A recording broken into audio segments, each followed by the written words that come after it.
How are you doing today, Ethan? I am doing pretty good, all things considered. It is just It's undescribably been a month hot. now. I'm sorry, could you say that again? You were fading out. I said it's been a bit of a wild month for you, hasn't it? Yeah, well, every month is a bit of a wild month for me. I mean, with all the weather anomalies. Well, this month actually was pretty good. It was the previous 2 months that were really bad, and had a lot of issues. This month actually is well, the beginning of May. Beginning of May, we had more rain, didn't we? Can you Just hear about. me? I can hear you. Yes, I can hear you. All right, fantastic. So this is going to be a lot more lively now that we've got some more voices other than mine going on in the Discord. Happy Friday, everybody. Glad to see you guys are all here. And the beginning of May, I believe we had some more rains and some more inclement weather. Hold on just a second. I'm going to start the event here. There we go. And we have started. So after that, things went from just terrible rains and just weather that was bizarre to unbelievable hot. And I'm talking about 45 degrees Celsius. I don't know what that is in Fahrenheit, but it's something I've never lived through before in my life. But the temperature itself is not really a big issue. It's the humidity, right? So when we have really high relative humidity and the temperature is really high, then we don't get a cooling effect with the cooling curtains, right? Because you can only put so much water into the air. And it's the process of the water evaporating in the cooling curtain that actually cools the air. And so if there's no room for the air to hold more water, the water can't evaporate in the cooling curtain and it can't reduce the temperatures.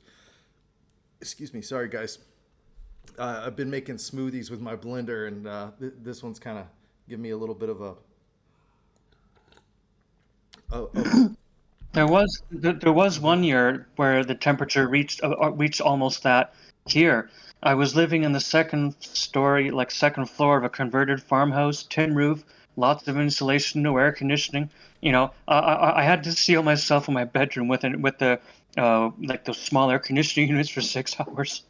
well. What was the humidity like? I mean, was the relative humidity also really high? I have no idea. All I know is that at that point in time, I knew enough about the human body to realize the beginning stages of heat stroke. What are the beginning stages of heat stroke? Because everybody warns me about it. They're like, oh, you got to be careful. Put a hat on. You're gonna get heat stroke. Me personally, I don't think I've ever had a heat stroke. Like I've never. The heat bothers me, obviously, because it's hot. But I've never gotten to a place where I felt like I was faint or I was dizzy. I may have gotten a headache or something, maybe, but I don't know if that was heat stroke or just dehydration. Can anybody explain to me like the stages or what to look out for? Well, for me, it was dizziness, disorientation, and there was a third one: dizziness, disorientation.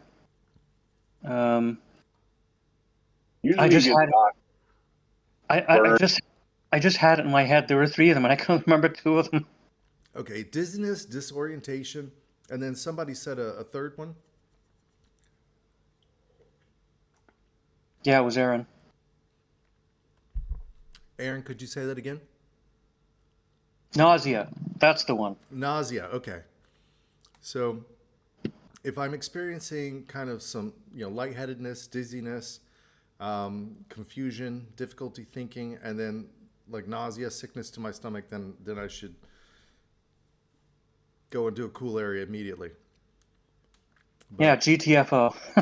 okay.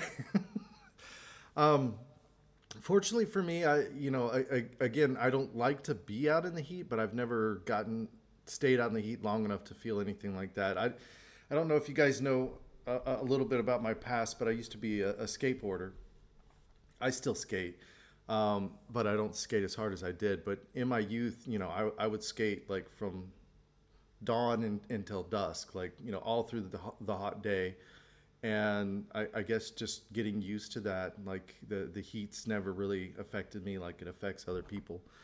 Um, I did crazy stuff when I was when I was younger. I remember one summer we were having a heat wave, and I went out. When you're young, you don't pay attention to the weather. You don't pay attention to the temperature. Now I have to follow it religiously because I mine, and it's so critical to the mining operations. But it was just another day for me. I was out. It's like 115 degrees all day, and I was in like jeans and a shirt, just skating on the tennis courts.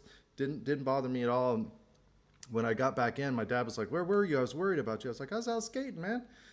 And he was like, "Do you know how hot it was outside today?" I was like, "No, I was just skating."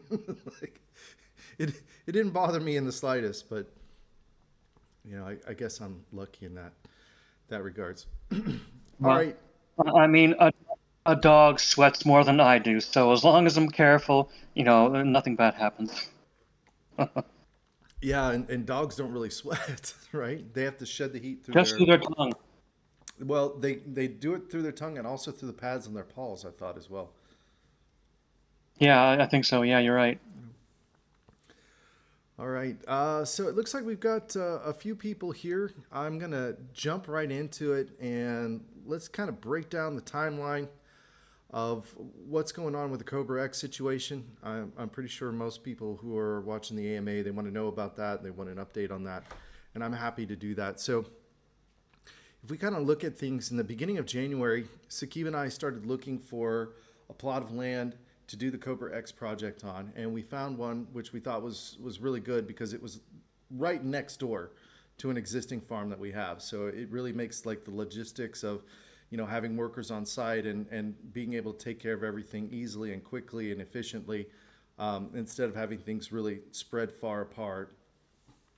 So we thought, it was a really good site. It already had a 500 kVA, that's a half a megawatt, transformer on site. It was going to the land right next to it.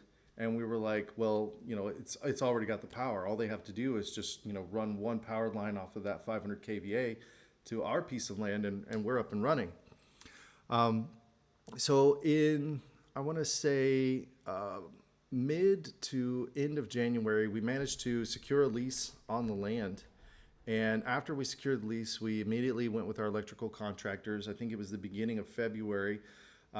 We did the site surveys and all the drawing submissions and load upgrade, all the paperwork that you need for the load upgrade. We submitted that in, and we waited. And we waited, and it wasn't until the end of February that we got a response from the power company. And the power company said that 500 kVA transformer that's already existing, that's been allocated 100% to the other piece of the land. And they said, we can upgrade the power to your land, but we're going to have to upgrade the transformer at the substation. So please do the request again. And so we resubmitted the request, and they came back with us, again saying, we haven't upgraded the transformer. Please submit the request again. And about this time, Ramadan happened. And then, as you guys know, Ramadan is a holiday for Islam. And basically it's where they fast, and like the whole lifestyle changes basically. And realistically, nothing gets done. But after Ramadan, they returned again. They said they still haven't upgraded the transformer downline. And then we had all these natural disasters compiling onto this. And so it became really obvious to me that this upgrade for this land that we initially chose, it's not going to be a simple, straightforward process, especially with all the rains and the natural disaster and the damage to the infrastructure that they have to fix and replace that first. So that's when I started to change gears, and I'm like, let's try to find existing power. And so I started putting out my feelers. I'm still putting out the feelers every day, trying to find land that has existing power, at least enough power available on that land that I can start doing the CobraX project on it. And I've borne some fruits. So the first piece of land that I found, the landowner wanted us to pay for all the electricity. So it already had existing, I think 500 kVA was being used on the land, and they had another 500 kVA free, which would have been perfect.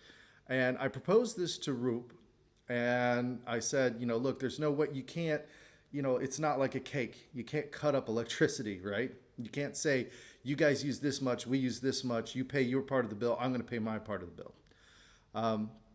But for rope, that was unacceptable. So I went back to the drawing board, and I'm still continuing to look at lands. I'm sending videos of lands that I'm going to Roop. I don't know if he's sharing that with you guys or not. Most of the plots that I've looked at, they have a possibility, but there are always, some sort of issues with it. So I found 2 plots of land that have the power, but they don't have water. No water at all. So that means we'd have to truck in water, we'd have to build water tanks and do things like that. Recently, I've been talking with 2 plots of land. Again, I sent the videos to Roop. I'm talking to the landowners. One landowner, he wants like something crazy for the land rent because he has a villa, he has farms, he has all these extra little things like an amusement park and, desalination plants and things like that. And so in his mind, we're not just renting a little tiny corner of his land and using the power. In his mind, it's like you take the whole lot. You take this 10-bedroom villa and all these other things, or, So I'm trying to talk some sense into him. But these things kind of take time. Like, you can't come across as desperate or needy or like, I have to have this done now. If you do that, they're going to dig their feet in and be that much more, like, I'm not going to negotiate with you. This is what I want. So you can't give that appearance like that you're needy, that you're desperate. And I'm also using this other plot of land that I'm talking with the landowner. Now, it doesn't have as much power as the other plot that I was talking about with the palace villa and all that stuff on it. But it is enough power, it is adequate enough to run the CobraX project. And it's just a matter of, again, this sending out offers and then waiting for their response. Obviously they don't want to seem needy. I don't want to seem needy. And so it really slows down this process and it makes it very cumbersome. And I've actually had, I don't want to say people scold me, but I've had some people in my downline say that, my negotiating skills are not very honed over here. And it is true. As an American, we're just straight shooters. I say, this is what I can do. This is what is fair. And then we try to hash something out. Over here, it's more of a, I don't know how to explain it, but it's more of like watching a play or something. Like, there has to be some sort of drama and you have to, I'm going to faint. Like, that's ridiculous. And you have to throw your hands up and put on this big show and fiasco in order to negotiate effectively over here. And as you guys know, I'm just not good at being fake at all. I mean, I can't pretend to be childish or, just do nonsensical things like that. So it is true that my negotiating skills are not very good in those regards. But, as I said, we're talking with 2 different landowners.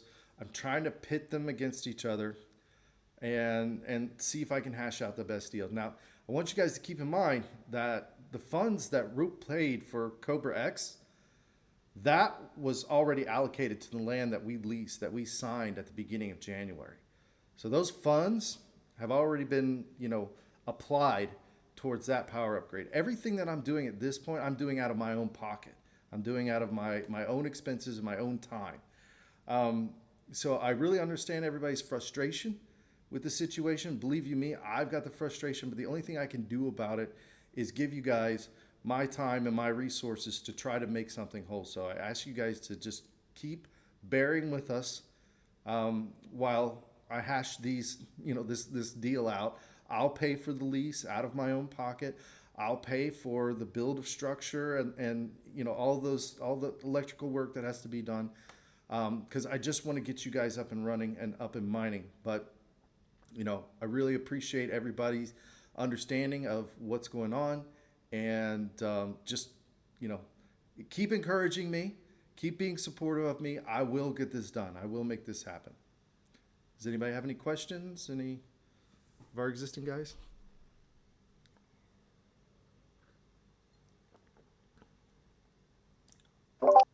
I was just, thinking that, that sounds like a nightmare. If I wanted that much drama, I'd watch a TV show. It you know, when in Rome, you got to do as the Romans do, and I'll get the hang of it. you once I learn how to throw little tantrums, and I'll probably enjoy it. But it's not something that I'm used to in any way, shape, or form.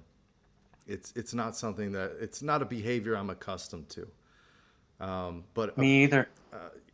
and what's interesting, what I've found is very interesting about the UAE is, you know, you've got the people in Dubai and Abu Dhabi proper, the cities, and they're more culturally diverse and more, they're easier to deal with. They're more at my frequency, my level to deal with. But the landowners, or the people out in the countryside, I should say, they have their own way of doing things, the country folk. And I'm the city slicker talking to the country folk, and you guys have seen it. It's an age old thing. It's as old as time that the country folk, like, we don't like your kind around here. So me being able to kind of integrate and modulate into that has definitely been a challenge. And in order to help with that, I'm working with a real estate agent. He's actually a general contractor and real estate agent. He did the original land contracts for the monopoly sites that we have right now. And I'm trying to work with him to kind of lean on his skill set and his ability to talk with the locals and things like that, to get things done. But he too, he's got a foot in both worlds. So he's got a foot in kind of the countryside. He knows how to talk to the country folk, and then he's got maybe a little bit of a tiptoe into international business. And he's quite a character. If you ever meet him, the first time I met him, I was just exhausted after talking with him, because he'll like speak in circles. Like that's how he does things. Is he'll beat up the logic centers in your brain until you're like numb, and then he'll attack you. But he's very skilled at what he does, and he's well aware of the situation. And you guys aren't the only situation that I have ongoing. I've got a client that needs 5 megawatts, and they need to be placed immediately. So he's aware of your all situation. He's aware of many other situations that I have going on, and we talk almost daily, trying to make progress on those fronts. But with these landowners, like the family that I'm friends with on the plots of land that I'm on now, they all leave for the summer.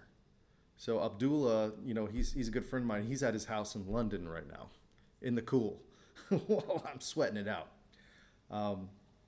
So like I said, it's a challenge, but I'm up for it, and I really appreciate everybody, being supportive of me and recognizing, everything that I'm doing. I really appreciate you guys doing that.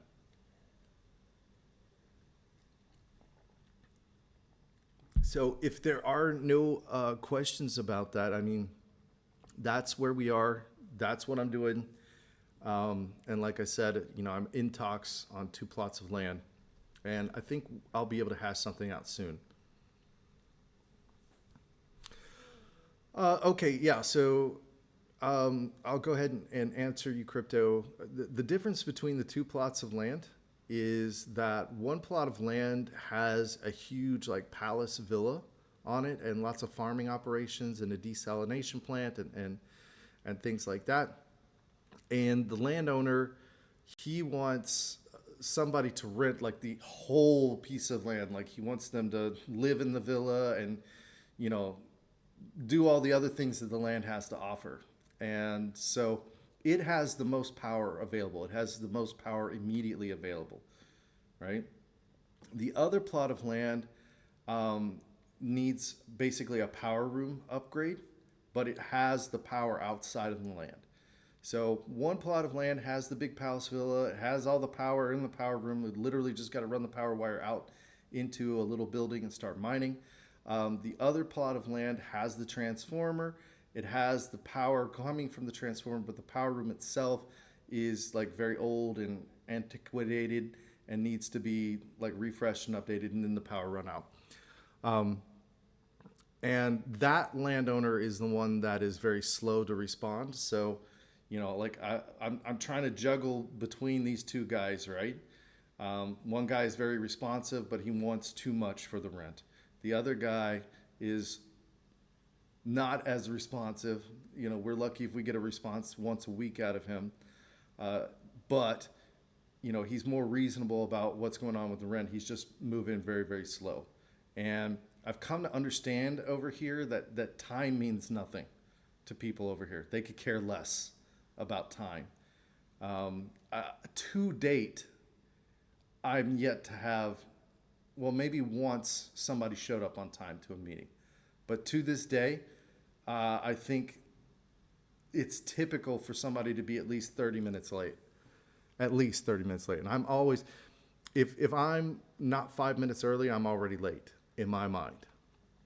And so it's been a difficult process for me to adjust to that mindset and learn how to work with it, because it's not how my mindset works at all in any way, shape, or form. Those of you who came to visit me, you know that like I'm, Johnny on the spot, getting things done.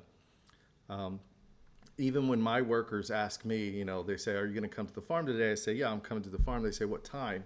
And I'll give them an exact time, and I'm there at that exact time. But it seems like, especially the country folk, they don't operate on that at all. For them, if they're 30 minutes late, they're on time. And that's, especially in this heat, that's like not acceptable for me.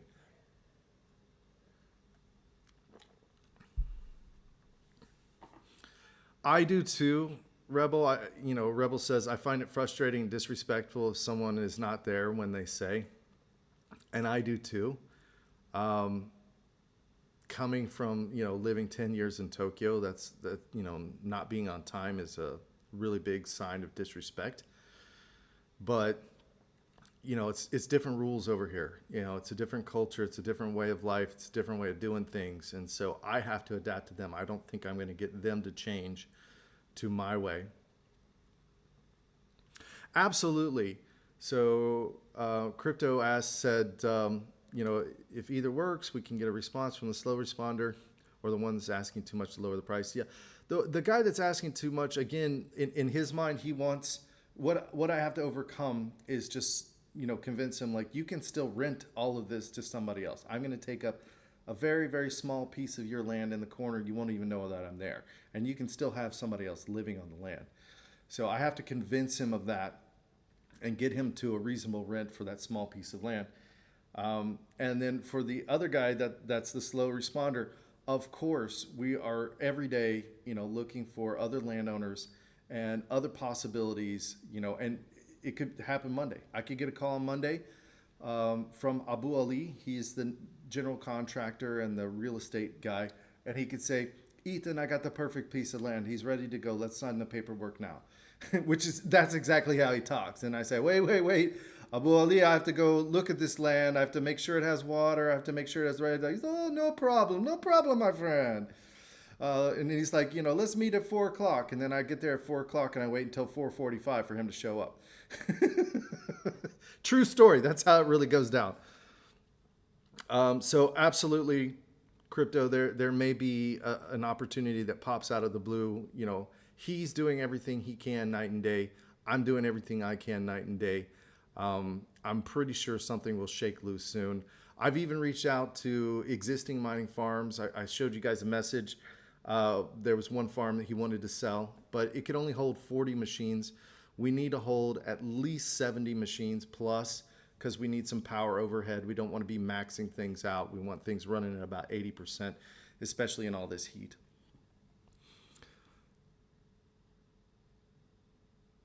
All right, are there any other questions? Any other ideas?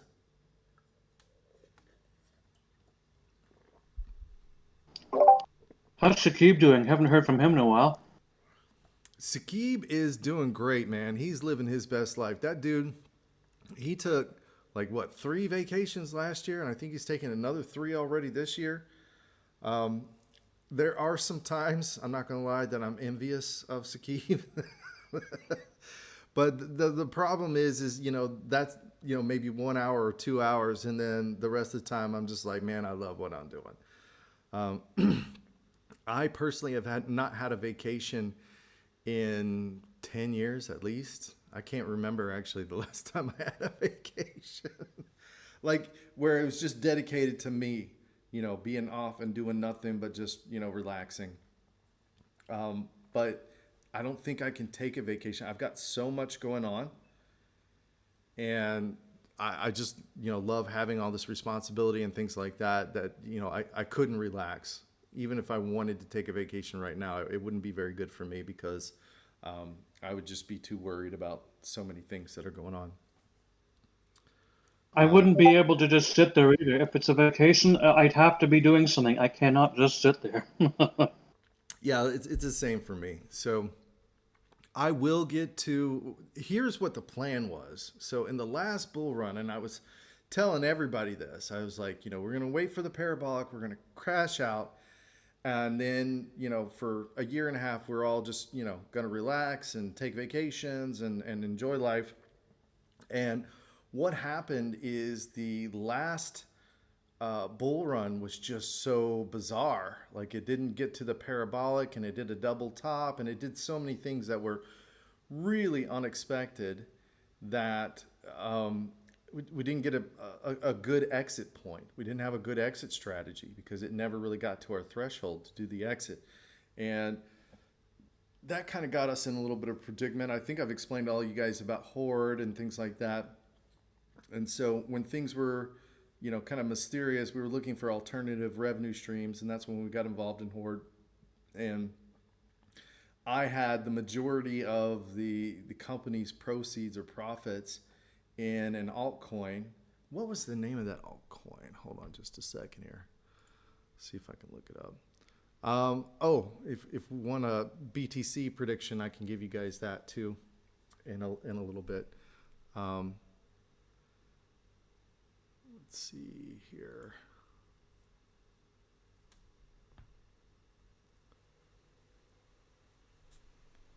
You know what?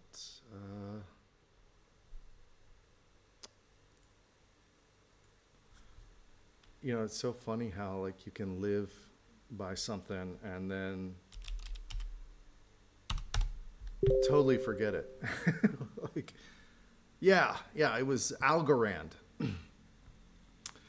That it completely slipped my mind. Let's see where Algorand is in the grand scheme of things here. I'm going to share my screen with you guys so you can see Algorand. I don't even know where it is in CoinMarketCap now. Let's see.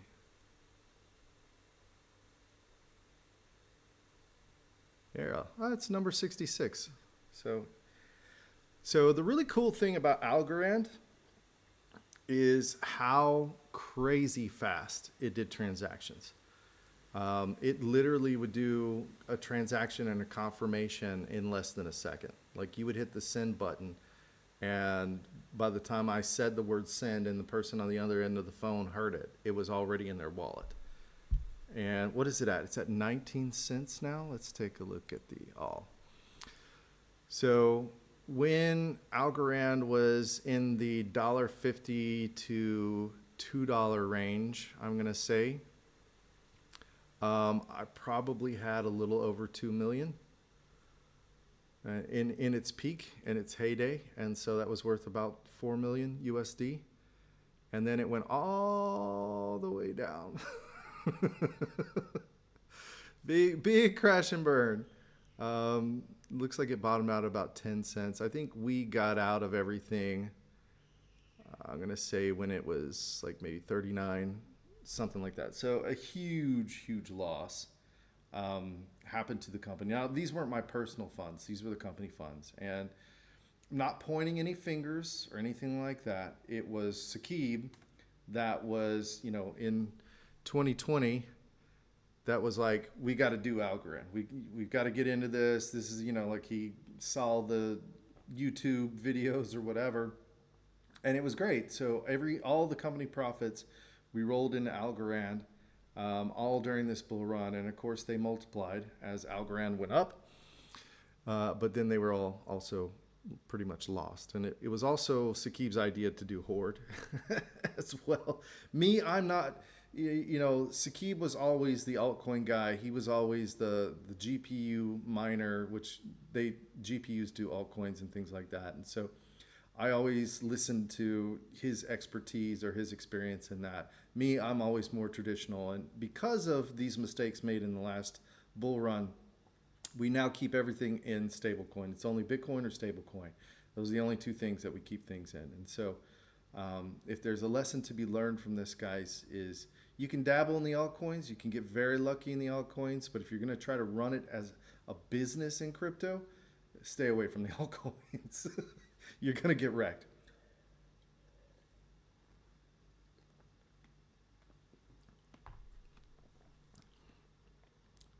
That's just my advice. It's not financial advice, by the way.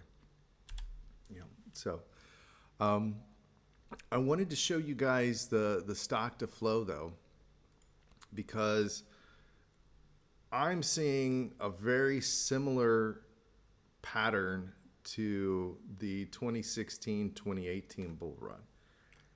And as I've explained, multiple times, the more we go underneath the stock to flow, the more likely we are to really pierce above what his predictions are. And I don't know if you guys have been hearing, but there's a lot of buzz on the trading channels, we'll say, of YouTube. A lot of guys are saying, 500K, 530K. You guys heard me say that long time ago, like almost a year ago. You guys heard me say, it's going to be 480, could go as high as 620. And, now I don't want to call them experts, but I guess the popular influencers.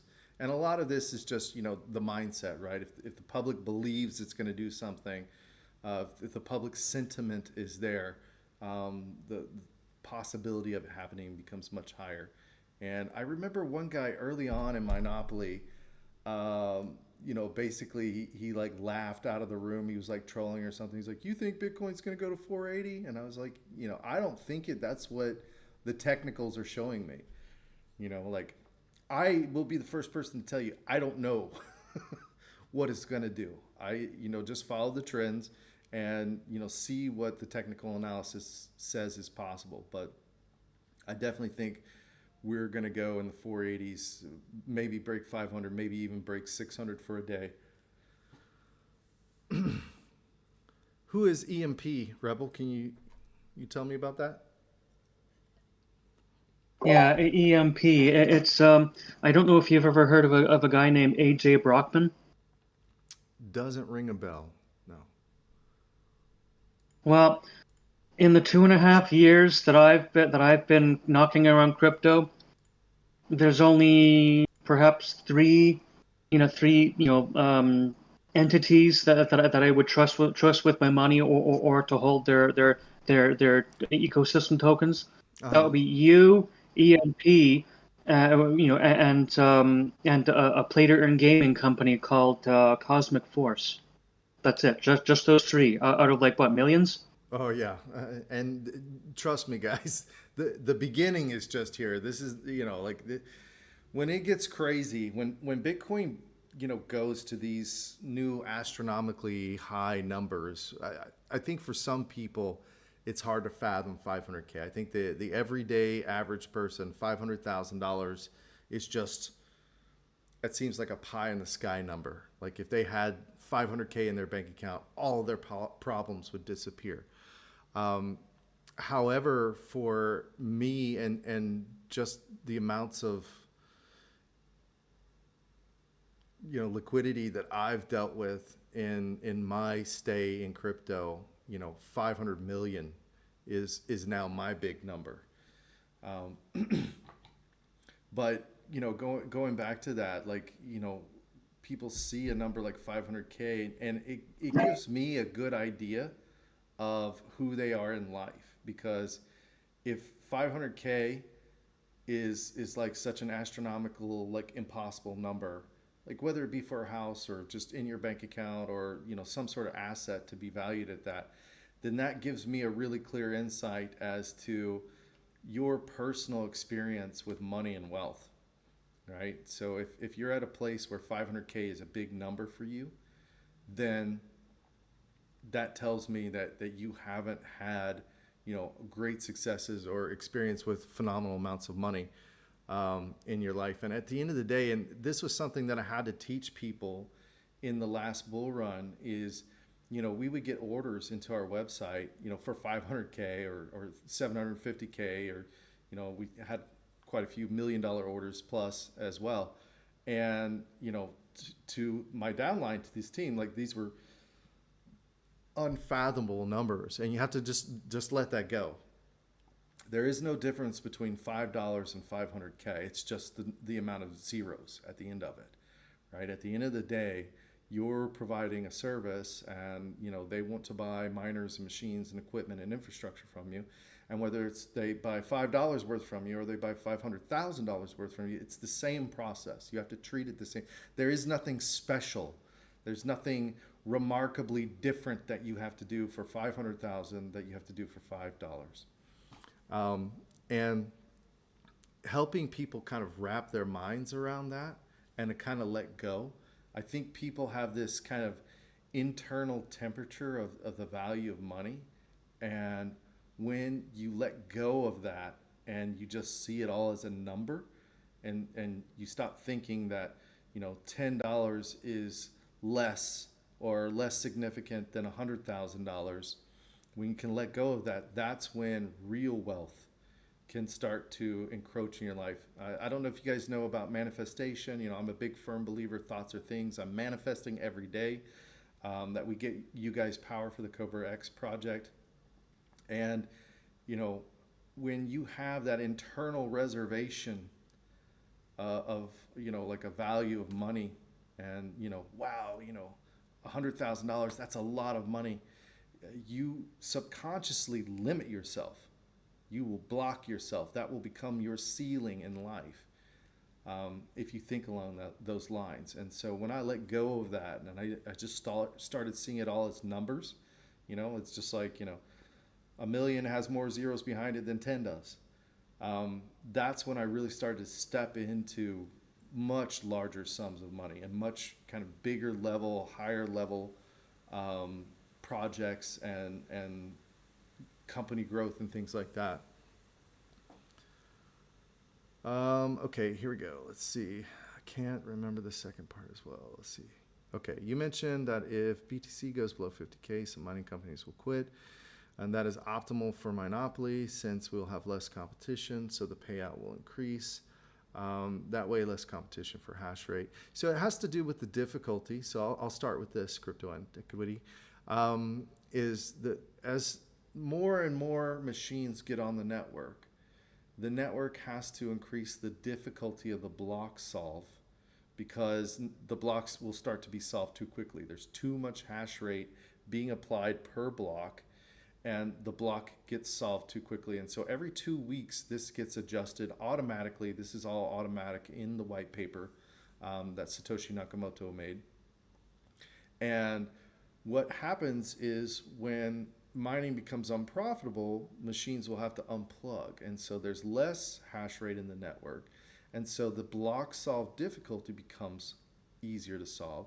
And so the remaining miners that are left in the network are solving the majority of the blocks, and so they're getting the majority of the rewards, right?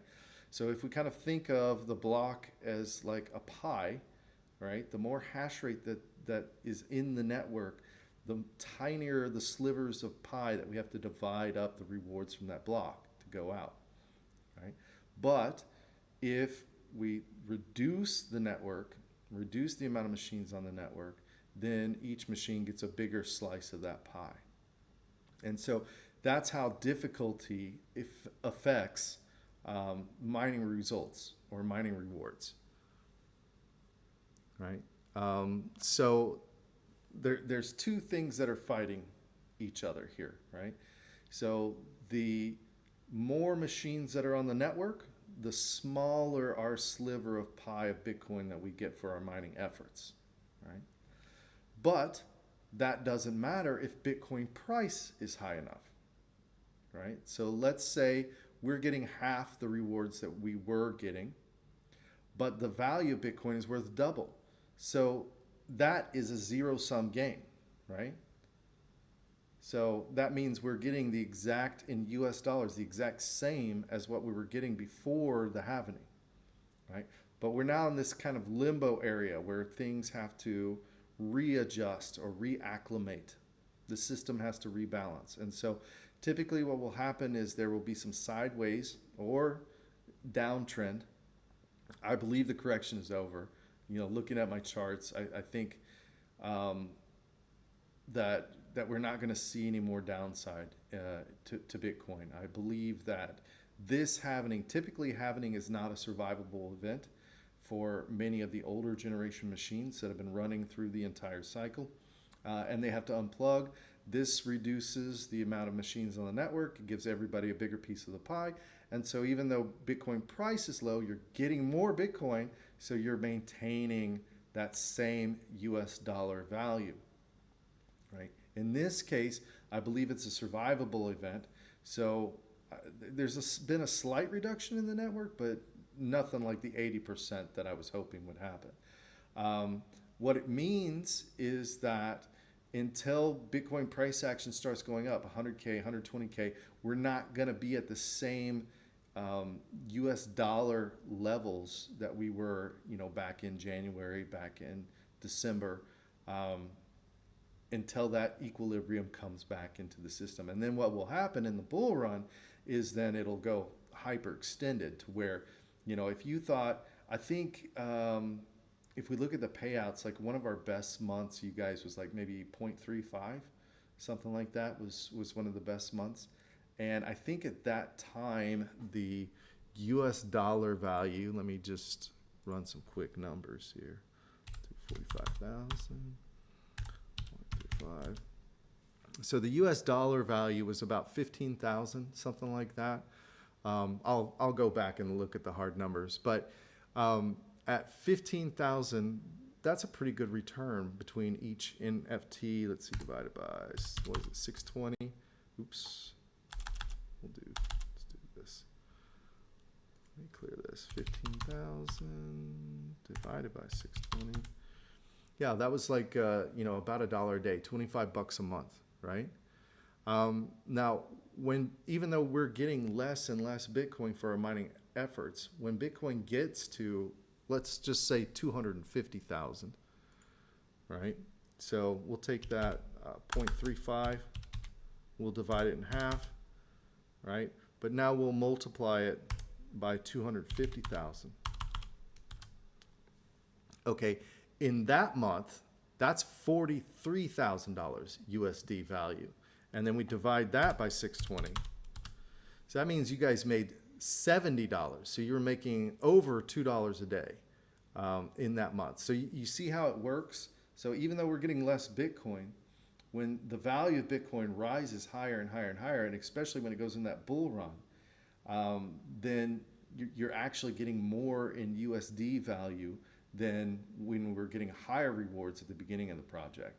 And so this is when everybody was like, when am I going to ROI, or how much am I going to make on this? I couldn't give a straightforward answer because there isn't. If you understand how the whole system works, it's floating point math. There is no guaranteed linear straight calculation you can get to this. I will tell you guys this. When I think the all-time high or the parabolic end is near, and I will tell everybody I'm getting out. And when I say that, I encourage you guys to strongly consider cashing out into a stable coin, because that's just how the cycles work. Like, it's not going to go into a parabolic forever. And if you can get out, in the top 90th percentile of the parabolic, you did great. You did really great. I think realistically, this project is going to earn somewhere in the neighborhood of $10,000 to $15,000 over the lifetime of the NFT, which I think is a phenomenal return for what you guys put in. Is that per NFT? Per NFT.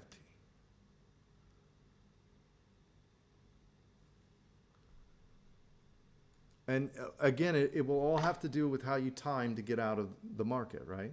So when you decide to liquidate that Bitcoin for a stable coin, that will be the ultimate determination. But if you do it perfectly, if you do it just right, I think it's reasonable that you'll have 10 to 15,000 when it's all said and done. I'll be surprised if you didn't.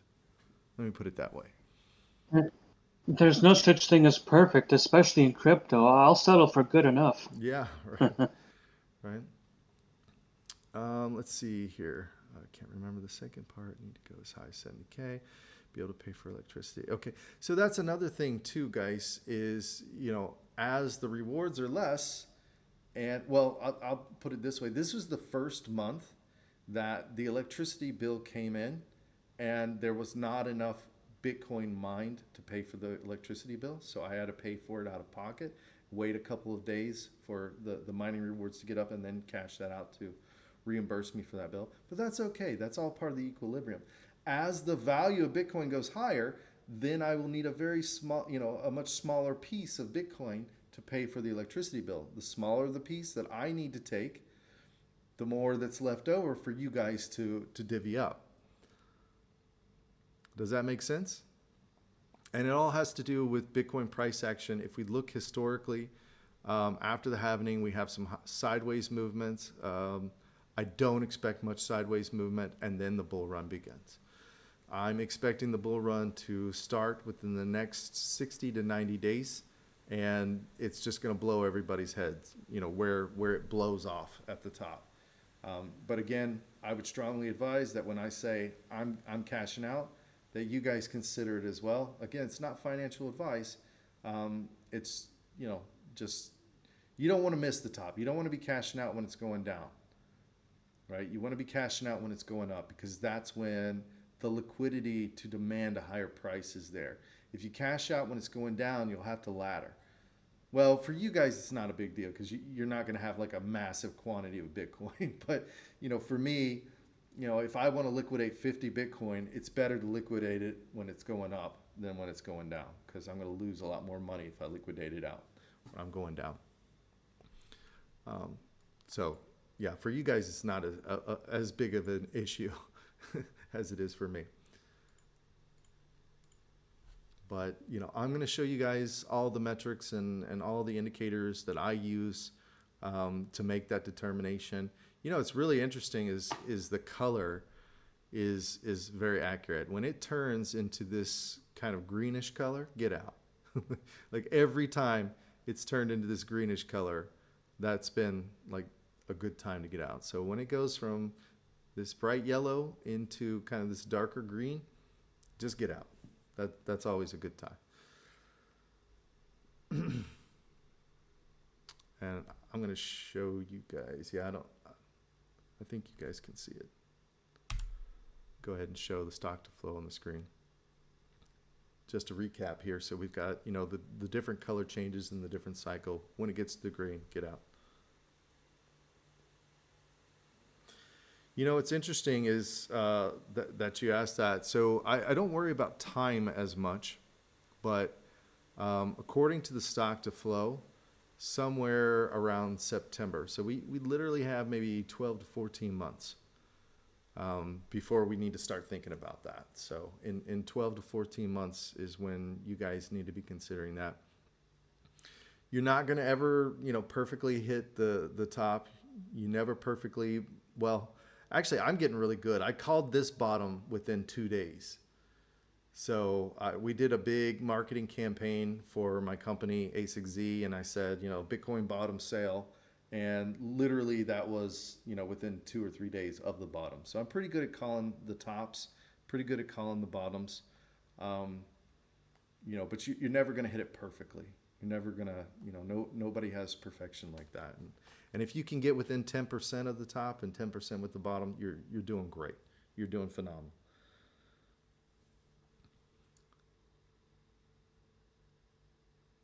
So yeah, 2025, September, August, all right.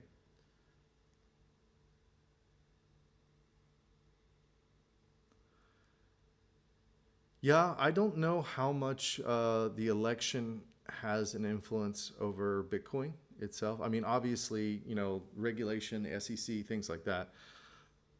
COVID did just a doozy on the last bull run, but I don't know how much an election year could really influence that.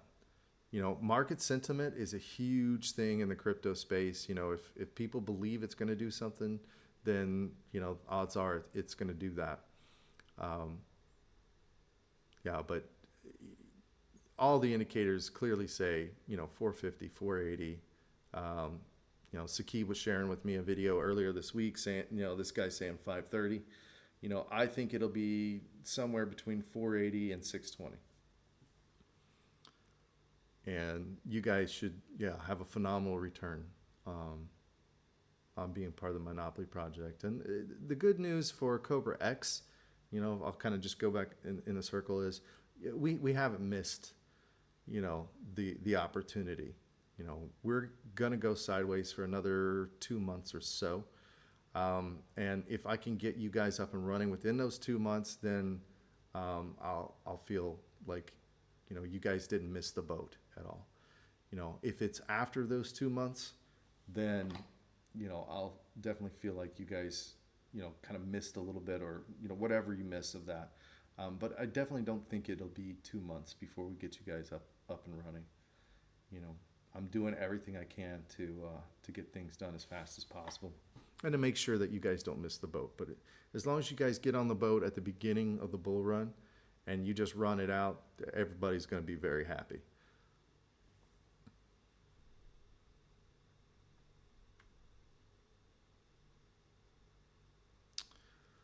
How would you time the sales of the hardware miners themselves as we approach the... Yeah, so everything needs to be liquidated. Crypto antiquity, everything. Except for maybe the mining farm itself. You don't want to liquidate that. I'm still thinking of a strategy to keep the mining farm operational while the correction and everything happens. It may be just a situation where we keep the rent and we just utilize that time to upgrade power, or do something to make it better for the next, to stage it for the next bull run. And I right now I'm kind of leaning to that, but yeah, you want to liquidate as much as you possibly can. So you want to be out of all crypto or all in stablecoin, and you want to be out of all machines. And you do that again on the upside of the parabolic. You don't want to do it on the downside. And like I said, we probably got 14 months is probably when we're going to start to strategically get out of this. So if anybody wants to be the head of our eBay, we'll make a little eBay profile, and we'll just eBay off all the miners. I think that's going to be the best way, because that's when everybody's going to be crazy, and they're going to be like, I don't care, just give me a miner. I don't care if it's $10,000. I just want it. They don't even know how to plug it in or anything like that.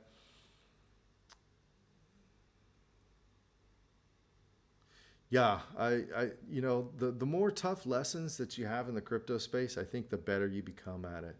And so, there are no true losses, just learning opportunities. Does anybody even know what's going on with Horde? I haven't even bothered to check or look at it, but I have been hearing some things about some other projects and stuff that have been struggling with the halvening, and I knew it would come, guys. I've always been realistic and truthful with you guys. And there are just some things that you can't dream your way out of. Okay, crypto antiquity is typing, so I'll let you type it up. Do you want to talk at all, Crypto? might be easier for you if you can talk.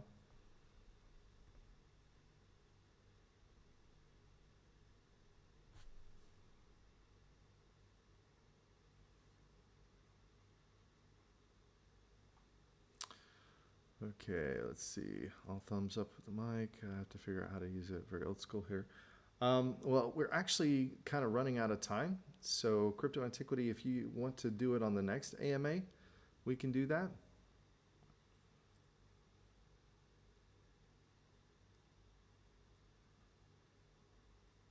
Okay. And just in closing, guys, I'd like to say that please take it easy on Roop. You know, understand that he has done everything in good faith, that nobody is, you know, trying to screw anybody over or do anything shady or malicious. Rope has been on me like a rabid dog every day. Like, are there any updates? Are there any updates? I think you guys are actually being more understanding than he is, and I'm trying to explain things to him. But do understand that he is doing everything in his power. He's working really hard for you guys. I'm working really hard for you guys. And we're making headway. We're making progress. We've had challenges. We've adjusted those challenges. We have plans. Let's see. Yes, thank for the range. If we could, CobraX up during the sideways action. Yeah, like I said, you know, you guys have not missed the boat. CobraX has not missed the boat. I'm doing everything in my power to get you guys operational before the real bull run starts to take off, so you guys don't miss any of that opportunity. You know, there's no such thing as perfection in anything in life, and this is definitely, you know, had a lot of curveballs thrown at it that were just completely unexpected.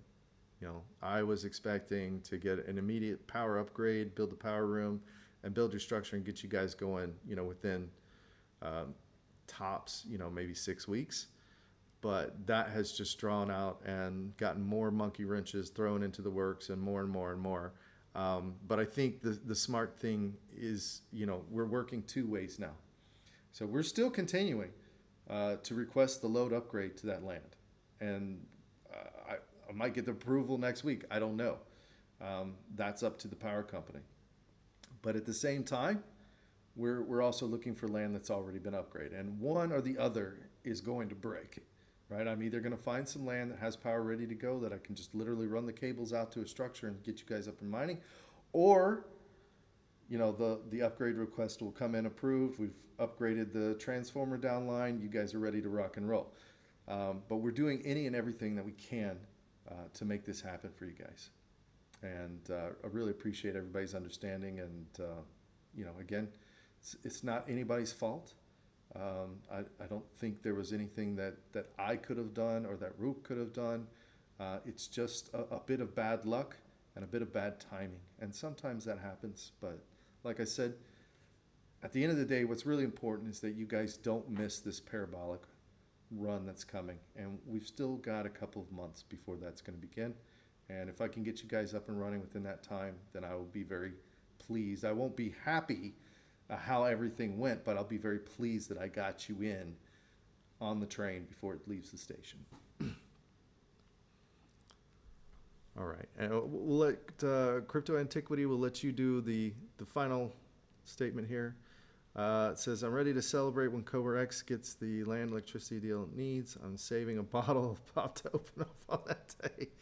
Hopefully it's something a little bit stronger than pop, but if that's your tea, then go for it. Another thing that I'd like to talk with you guys is maybe doing a 1-year anniversary to fly some of you guys out here to Dubai, again, on my treat, get you guys a hotel and maybe do some fun things here in Dubai and see what's going on with the mining operations. There's so many things that I'd love to share with you guys and show you guys.